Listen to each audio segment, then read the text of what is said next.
I became a foster parent believing I was going to change children's lives. But somewhere along the way, something unexpected happened. It changed mine. There was one child, one conversation, one moment that completely changed how I looked at foster parents and honestly, how I looked at life. Today, I want to tell you that story.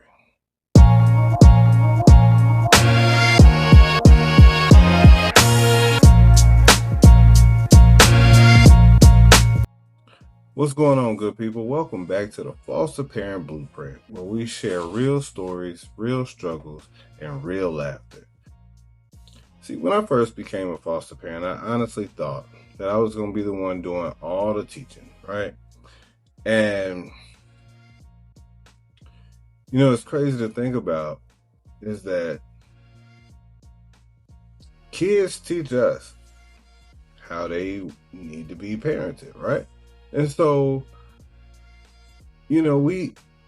every kid that come into our home, you just never know what the story is. You never know what all they've been through. They all have different personalities. They all have a different set of experiences. Even from the same family, they all have different experiences. Even though,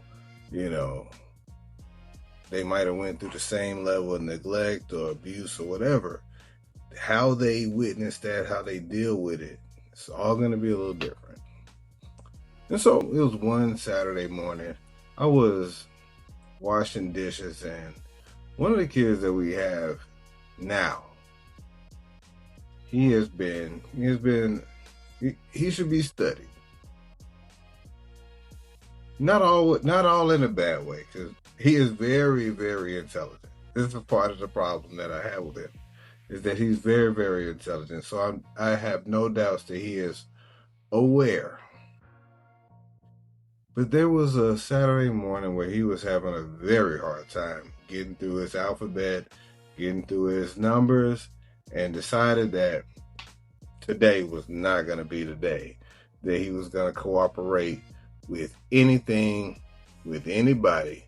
Didn't matter how soft you talked. Didn't matter if you gave him a hug, rubbed his back, told him he could do it, told him he didn't have to do it, told him take a break and breathe. Nothing was working. And I think that day I was so frustrated. I was frustrated in a different kind of way. And, it was weird because I told him to take a break and he had a meltdown, but I was listening to music while I was cleaning up the kitchen, and I had some Marvin Gaye, some old 70s music, some old 70s, early 80s music playing. And he's supposed to be in trouble, but he's just over here having a good time. And I'm like, oh, hold on, man. That music is for me. You in trouble. You're not even cooperating. You shouldn't be enjoying the musical stylistics of Marvin Gaye. Let me put on some gospel music. And I don't remember what the first song was, but the second song was Walter Hawkins' Thank You. And part of the chorus of that song was like, all alone without a friend, just another number with a tragic end. And I got to thinking like, damn, that was them. These kids are already a number. They're already a statistic. Some of them were outdoors. Some of them were out all alone. No food, no clothes. We have a lot of them that's coming to our home. Just like that. One bag. No toys, no clothes. Only clothes they have is what they had on their body. That's how they showed up. But in that moment, I stopped being frustrated with him in that way. There was other things to be frustrated about with this kid. With this behavior, some of it I just kind of looked at like, it's not your fault. You didn't choose. You didn't choose this. You didn't choose this parent, because if you could have made your perfect parent, you wouldn't add in those conditions to your childhood. And for any of us that are watching this right now or that's listening to this right now, you can be, if we can be honest, even if we had just regular childhood, just a regular childhood,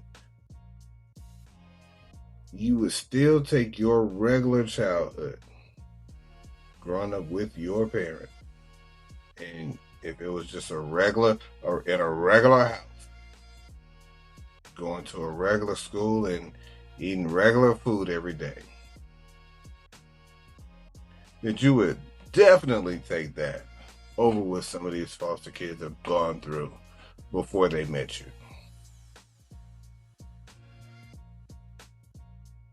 That sucked in that moment. When I thought about how lucky I was to just have a regular childhood.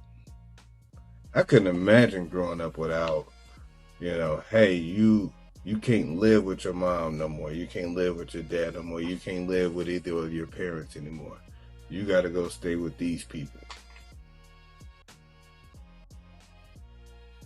We used to crash out on my stepmom back in the day because she wanted us to brush our teeth before we drank orange juice, and we wasn't feeling that because it made orange juice taste nasty.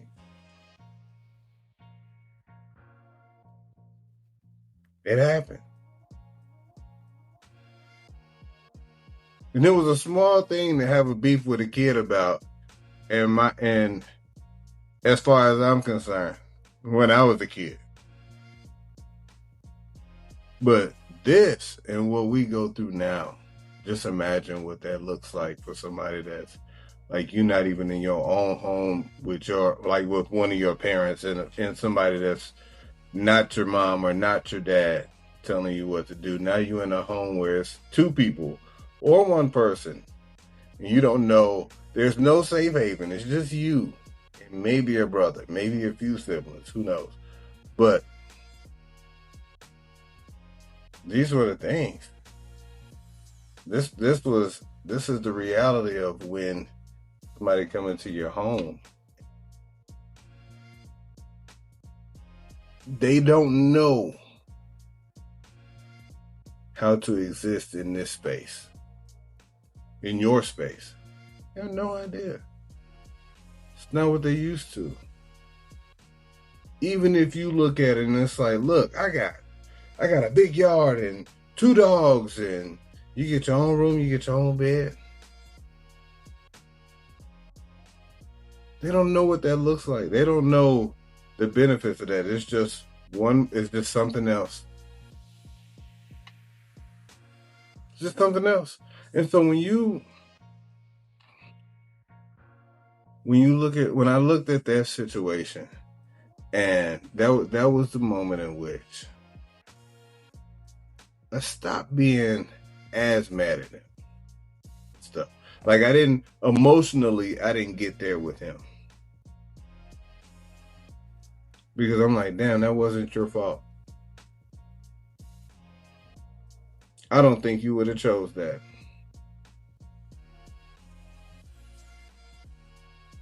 If you had a choice.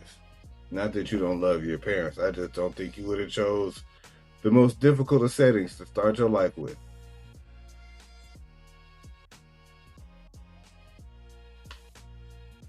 Now, it's weird because I look at this kid. And I don't know if you've ever met someone who has made you change how you look at things. But this one boy, made me change how I looked at things, because it didn't make sense to me. And some of the things that he does still don't make sense to me.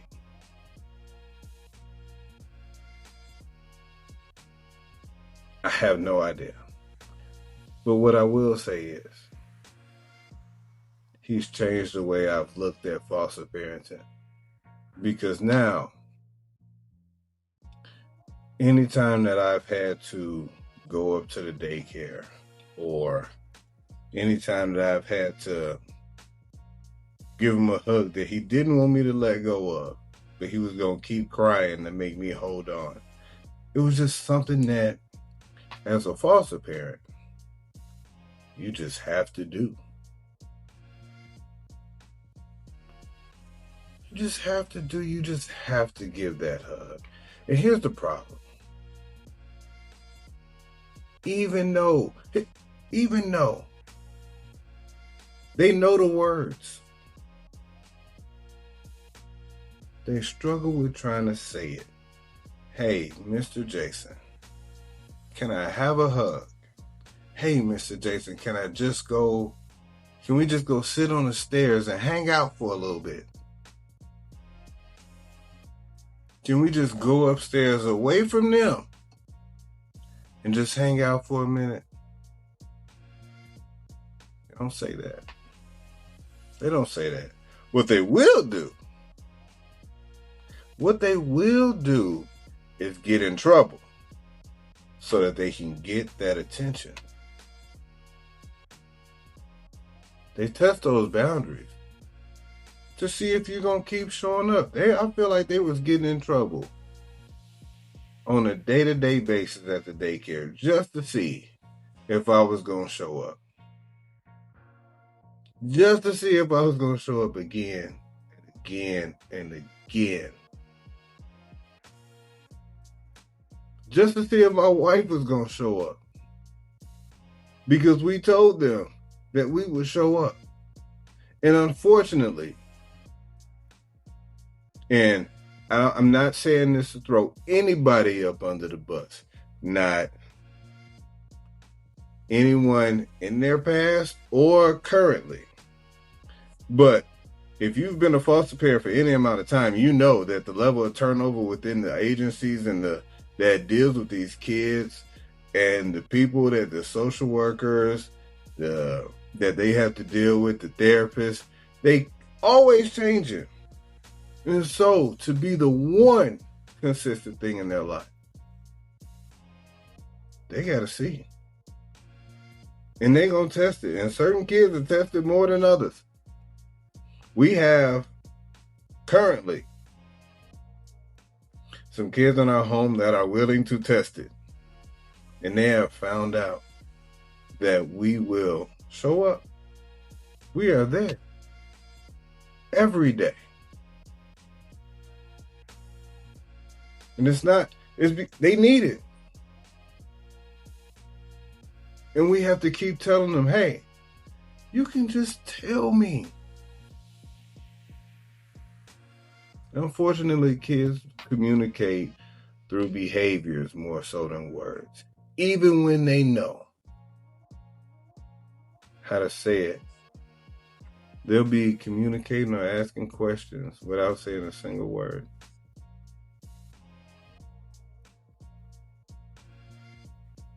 That happens. And it's unfortunate. It's unfortunate. But it's one of those things that happens over and over and over again. The kids went to go visit their mom one day, and this same kid when he got home, he was okay. And then after he kind of got settled in, ate dinner, got upstairs to take a shower, he decided that the moment was now, that I was not going to be okay. He gets out the shower and decides that I'm not putting on clothes anymore. I am fully lotioned up and I am ready to act silly. And silly he was acting. He took his pull-up, threw it out the bathroom, chased it a little bit, and decided that I'm going to kick it. Unfortunately, that pull-up was at the corner of a wall. When he kicked the corner of that wall, if he was a cat and had 9 lives, he was down to 8. He died a little bit that day, but that was one of those moments in which he will never, in his life, kick another pull-up near a wall again. If you, ever, as an adult, has ever hit that pinky toe on a table, on the bottom of your bed, or on anything, you die just a little bit every time that happens. And this boy, he died a little bit that time. Oh, goodness. You know, it hurt him so bad that even though I was frustrated with how he was acting, come on, bud. Come on, bud. Bring it on in. Bring it on in. You was acting a fool. And had you been getting dressed like I told you to,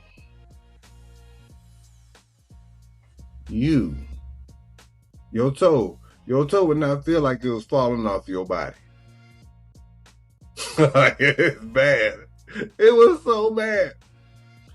Now, I carried him downstairs that evening because that's how bad he was hurt. I knew he was hurt. And my wife looked at me and was like, "Why are you carrying him?" I'm like, I cannot wait to tell you this story. But I will try not to laugh as I tell it, because I know that this boy had died just a little bit earlier today. And so, you know, the funny thing is, kids they're not always going to remember some of the lessons that you try to tell them. But what he will remember is that he will never kick a pull-up next to us to the corner of a wall. And that I carried him downstairs that day. Now, he too big for any of that stuff now. But he was safe. He felt safe. He was like, all right, I'm done. They took all the starch out of the silliness.